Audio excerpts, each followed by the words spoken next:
Hai, teman-teman. Selamat datang di Renungan Harian.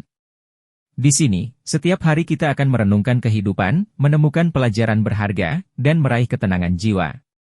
Mari kita mulai renungan hari ini. Renungan Harian, Kamis 11 Juli. Kita bersama-sama seluruh gereja Katolik memperingati Santo Benediktus Abbas.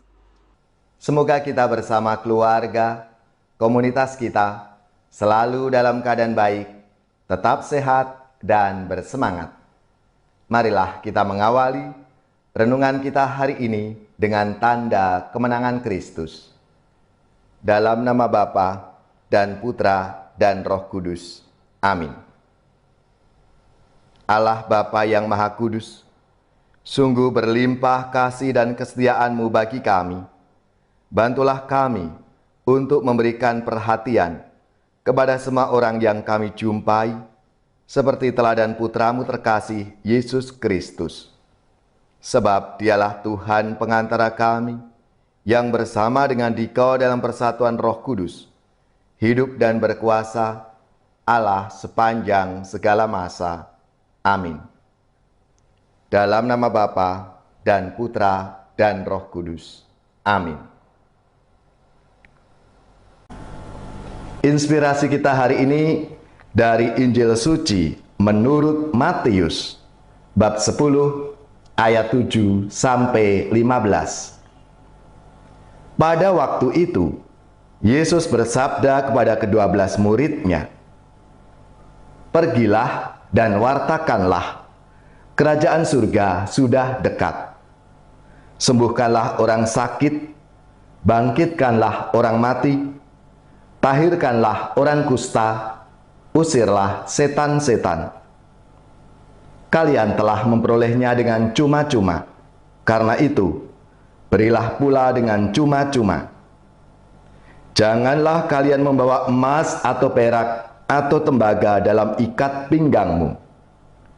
Janganlah kalian membawa bekal dalam perjalanan. Janganlah kalian membawa baju 2 helai, kasut atau tongkat, sebab seorang pekerja patut mendapat upahnya. Apabila kalian masuk kota atau desa, carilah di situ seorang yang layak dan tinggallah padanya sampai kalian berangkat. Apabila kalian masuk rumah orang, berilah salam kepada mereka. Jika mereka layak menerimanya, salamu itu turun kepadanya. Jika tidak, salamu itu kembali kepadamu. Dan apabila seorang tidak menerima kalian dan tidak mendengarkan perkataanmu, keluarlah dan tinggalkanlah rumah atau kota itu, dan kebaskanlah debunya dari kakimu. Aku berkata kepadamu, sungguh, pada hari penghakiman, tanah Sodom dan Gomora akan lebih ringan tanggungannya daripada kota ini. Demikianlah sabda Tuhan. Terpujilah Kristus. Saudari-saudaraku yang terkasih, renungan sabda Tuhan hari ini kelanjutan dari permenungan kita kemarin. Yesus memberi para murid-Nya tugas. Paling tidak ada 2 tugas yang diberikan Yesus kepada para murid-Nya. Yang pertama, berbicara dalam namanya dan bertindak dengan kuasanya. Jadi para murid diminta untuk berbicara dalam nama Yesus dan bertindak di dalam kuasa Yesus. Inti dari pesan ini cukup sederhana, bahwa kerajaan Allah sudah dekat. Dan yang dimaksud dengan kerajaan Allah adalah sebuah keadaan di mana orang menyembah Tuhan sebagai Raja dan Tuhan. Dan kita ingat dalam doa Bapa kami, dikatakan, datanglah kerajaanmu dan jadilah kehendak-Mu di bumi seperti di surga. Saudari-saudaraku yang terkasih, Para murid ditugaskan untuk mengajak semua orang mengenal kehendak Allah dan melaksanakannya. Mereka pergi dengan membawa apa yang penting untuk pewartaan, namun meninggalkan apapun yang akan mengalihkan perhatian mereka dari sabda Tuhan itu. Mereka harus melakukan pekerjaan bukan untuk apa yang dapat mereka terima darinya, melainkan untuk apa yang dapat mereka berikan cuma-cuma kepada orang lain. Itu tugas para murid yang pertama. Lalu yang kedua, Yesus mengatakan bahwa seorang pekerja patut mendapatkan upahnya. Barangkali ungkapan ini mengandung arti bahwa seorang pekerja Tuhan tidak perlu tenggelam dalam memikirkan jaminannya.